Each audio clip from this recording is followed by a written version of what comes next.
Tengok, Ikhwan pakai baju apa tu? Hahaha, baju Ikhwan. Nampak buruk.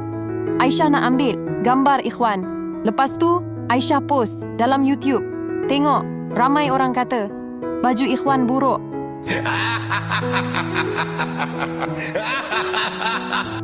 Kenapa Ikhwan pakai baju macam tu? Yen rasa mesti ada sebab. Yen nak ikut Ikhwan.